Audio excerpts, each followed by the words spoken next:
Hey, good morning everybody and welcome to ShortSalePowerHour.com. I'm speaking quickly because if you watched yesterday's episode, you likely don't want to tune in for more than about 2.5 minutes today. My name is Fred Weaver, Kevin Kaufman, Brian Gubernick, Group 4610, Home Helper Consultants, Arizona's premier short sale teams. Thank you. Did you like that? Yeah, I just included you. All right, here we go. Today's topic. Murray Part 2? No, promissory notes. Promissory notes, okay. We're going to switch it up today and talk about promissory notes and how to handle situations when you're presented by the lender, the investor, the servicer. Hey, we'll approve the short sale, but we're going to need a promissory note for X amount of dollars. Well, let's go back in time for a little bit. You've been doing short sales since what, 06, 07? Yeah, right. Like pretty consistently. Kevin and I both got involved. I mean, I did some short sales as an investor in like 05, 06, but as a real estate agent, it wasn't until July of 07 that I took my first short sale listing. So we're talking 3+ years now that we've all been doing this at least. And over the last let's say the first 2 years, 07, 08, even into 09, yes, there was requests for cash at closing. There was requests for promissory notes, but most of them were what I would call justifiable requests, meaning that like some homeowner sent over their 401k statement to the bank and pretty much said, hey, I have this money, why don't you ask me for some of it? Right. And I understand those kind of requests to a certain degree, I do, but more and more recently, we're getting requests from banks and investors specifically for cash at close and notes for people that literally like have proven hardships with no money. I mean, a gentleman client of ours who got accepted to a school in Hong Kong, for example. Hong Kong, he's not working, and the lender wants $3,000 from him. But let's be specific, it's not a lender, it's Freddie Mac. So there's a lot of different places we could go here. I know you agree with us that you're seeing this all over, but I mean, what's the message we can deliver to agents out there? Because I think there's a reason this is happening, and I think it's because agents are actually just bending over. Yeah, I literally think agents are just going, sure, what do you want, Mr. Investor? Here, I'll go tell my client to just give you more money. Well, I'll share with on camera now, and if this agent's watching, I don't care.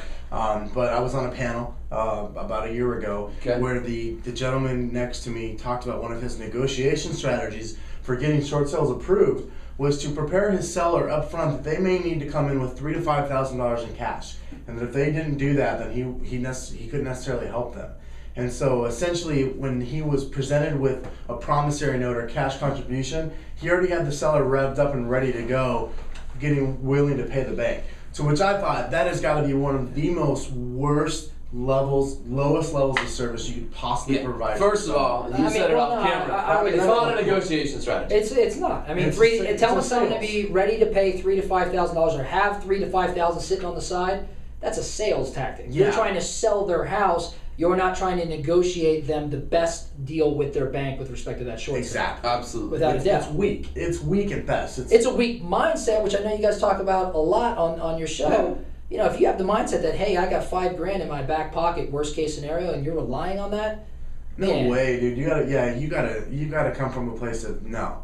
The deal is the deal. Yeah. What's on the table is what's on the table. There is no $5,000. There is no $3,000. There's no promissory note for 10 or 15 years to come along with it. So I mean, don't fool yourselves, agents. This is increasing and only going to get worse. That's my opinion. But as agents, we need to get the word out there. Like, stop literally caving into the terrorist demands. Yeah, that's what they are. I mean, a guy that we know well, Lee Honish, calls them terrorist demands, and that's what these promissory notes and cash contribution requests are. They're terrorist demands. Well, we've talked about it off camera. We've talked about it some, and we know the mindsets of a lot of agents out there.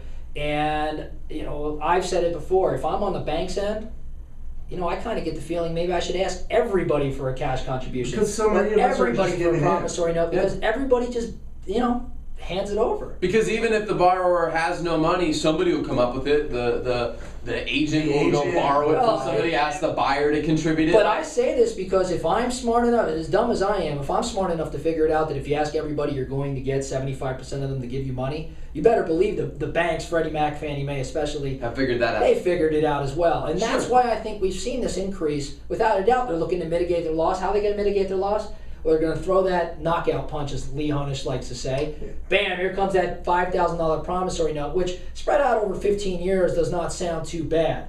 But it just generated another $5,000. But it's $5,000 more than the seller should have to come up with. Absolutely. So, you guys, really what we're trying to say today is please please, please, if you're one of these agents that is just giving in every time because you don't have it in you to overcome this battle, or you don't want to because it's too hard or it's too much work, to get over yourself and actually go fight for what's right and fight for your client. And honestly, you'll be helping out the other agents in the community. Well, I'm going to butcher this, but it's kind of what's the raindrop to storm theory. I mean, individually, everybody's a raindrop, but if everyone stopped and stayed up in that cloud and created the storm, the power would be tremendous. Now, we need everybody to do it.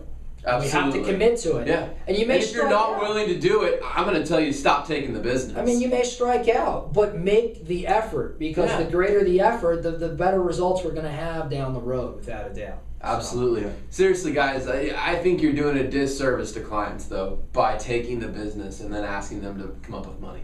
If they've got money, great. That's a conversation. I'm talking about the requests from people that really don't have money, because those requests keep getting bigger and bigger. And at the end of the day, we've got to remind the banks, the servicers, and the investors that mitigation is about how much is the property worth and how much are you going to get. Not how much could I get from somebody else. They've kind of stretched that mitigation term. It's like you said, well, I'm going to mitigate more loss by asking for a note. Yeah, but we got to get back to the basics and show them, hey, foreclosure, dude, there's no notes.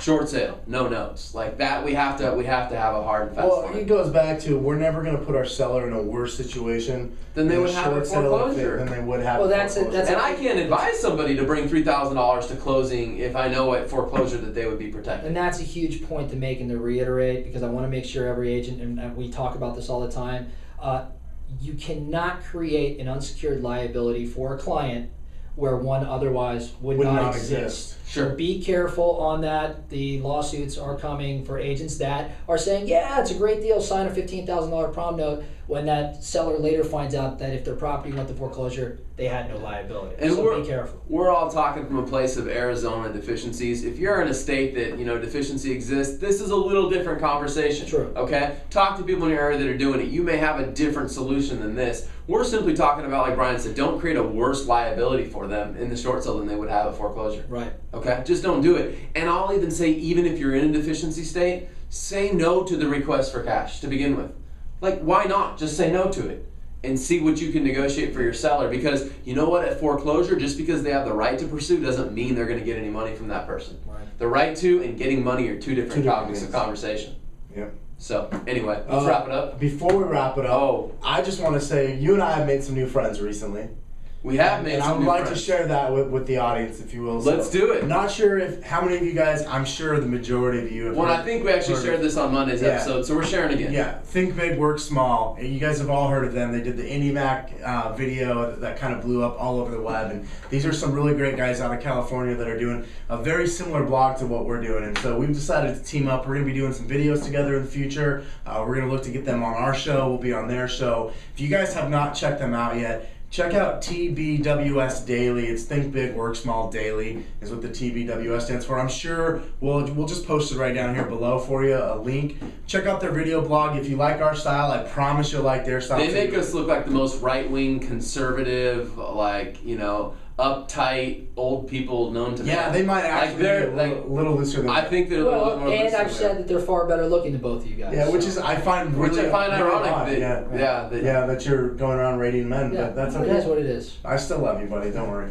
Hey, and if I can plug it real quick, because I'm going to put the heat on you. You can plug whatever you want to plug. We have a little bit of time left this year, and we're talking about hosting another event similar to our panel. Yeah, absolutely. Look for it in December. Don't know what we're going to do yet, but we're going to be putting something together. 3 of us and I think we should trick some investors and managers and servicers to come down to your office and JK is my. No, I'm not with JK, but like your good buddy over at B of A. Gary Hagan. Let's just say his name because we know that they monitor it. Well, but poor Gary got assaulted with questions in the last one. That's why I say trick him. We got to have something coming up. So keep your eyes out, because we're going to have something strong come December. Also, I would like to declare my candidacy for Matt Vernon's job. That position has not been filled. I'm officially throwing my hat in the ring. So Brian Moynihan, you'll be getting a call from me later, along with my resume. I might be done on this side of short sales. I'm going to come turn your business upside down the right way. So much for the 2.5-minute episode. On 3, 1, 2, 3. Short sale power hour.